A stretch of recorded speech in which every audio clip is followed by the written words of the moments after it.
James, for that introduction. My name is Robert Gavagis of edie Consulting.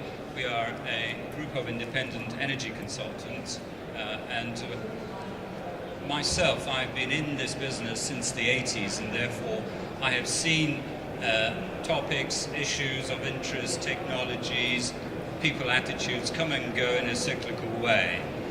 I'm pleased to say that the new millennium has seen a breakthrough in energy efficiency and people's attitude towards it. So this afternoon I'm hoping that we will share some of our findings and ideas and hopefully know-how with yourselves. Ladies and gentlemen, I think the best thing we can do this afternoon in order to make the best use of this session is to be as relaxed and interactive as possible with all of us here. There's a huge amount of experience sitting behind this desk, so feel free and comfortable to ask questions and challenges. In the first instance, may I ask how many of you actually represent corporations? Hands up, those who are from corporations, large organizations. Thank you. And those who are from local authorities, maybe. Thank you. Consultants? Right, thank you very much. Insofar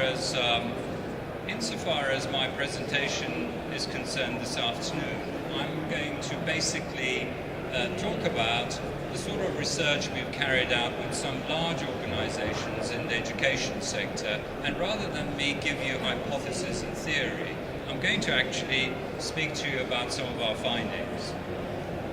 Firstly, we asked a number of people, a sample of people from a university sector client, what they thought would motivate them to save energy. And 39% of that sample actually said having knowledge, greater knowledge of how to save energy would be a great motivator. Now, what we are attempting to do this afternoon is actually give you the levers to pull in order to deal with people and how to influence their behavior at work.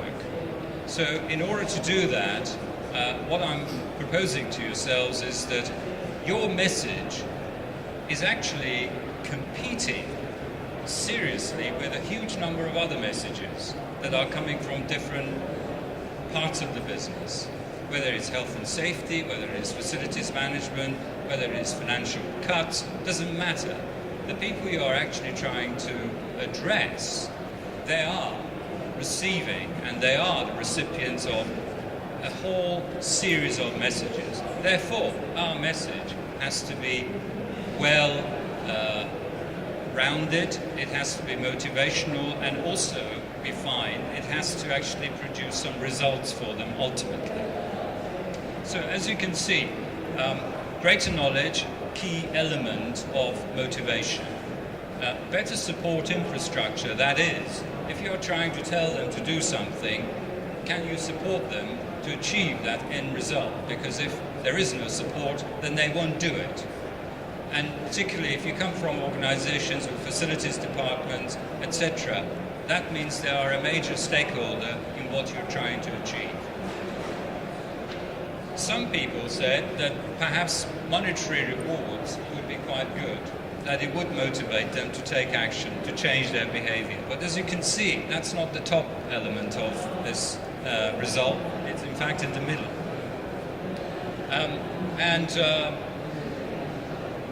There are a number of other less sort of prominent answers there too.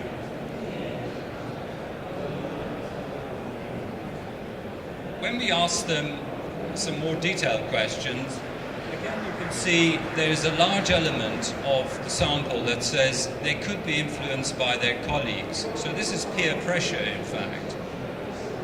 And if their colleagues are green, then they will feel obliged to go green themselves, whatever that may mean.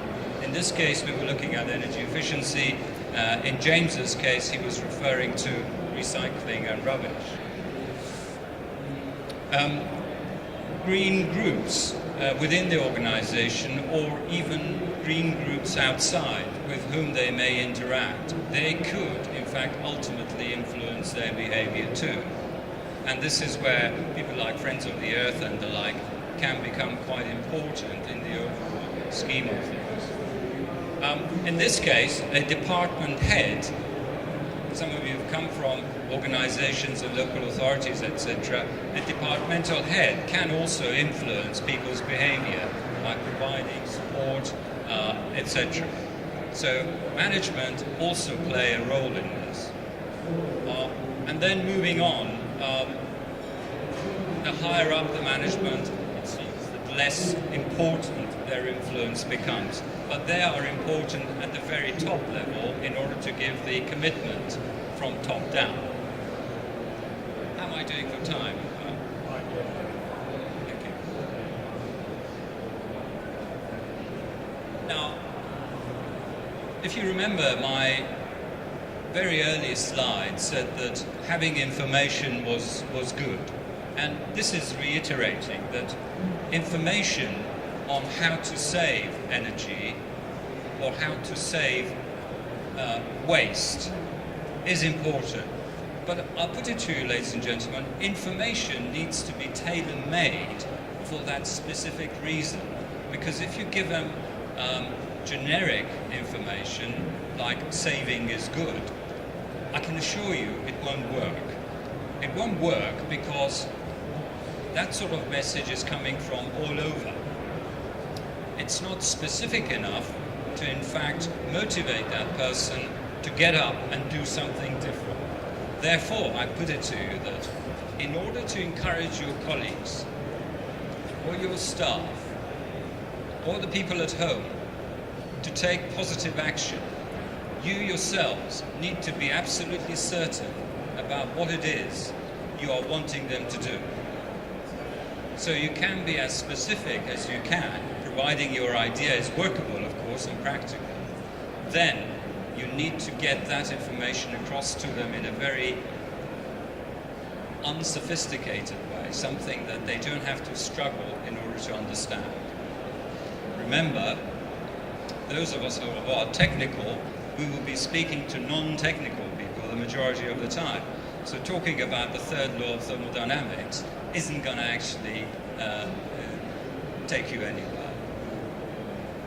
That's on information.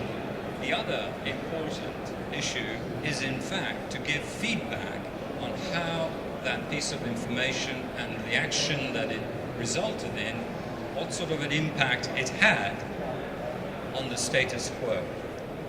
What that suggests is that you need to put in some important and clear feedback loops, such as metering, for instance, to really take it down to the simplest level, so that after a week or 10 days of positive action that you have specified, you can go back to your audience and say, by doing X, Y, we have saved, and this is not an estimate because you've been measuring it, you have saved whatever percentage it may have been.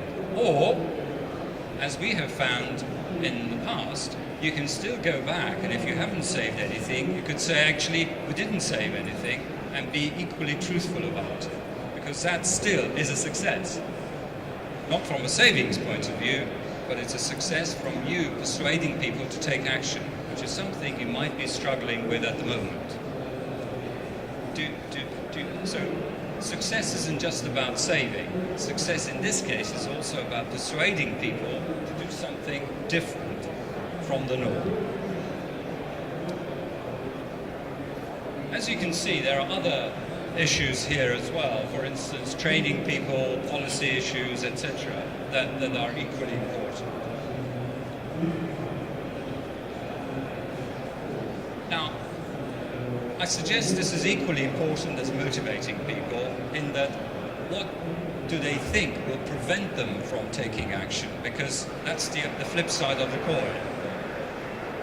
What they have said is, we won't take any action if we have no authority to take action. It almost sort of sounds simplistic, but if people feel that, who am I to do anything here, which some of us do in a large organization, it's not my problem, it's James's problem, because he's the energy manager, then we have an issue here. And we need to change that mindset. So having the perception of no authority is a great preventer of action. And of course, if there is an issue, to know who they can go to seek help. So when you are coming up with a scheme, to devise a scheme whereby they can go to people to ask for help internally is an important lever for you to apply.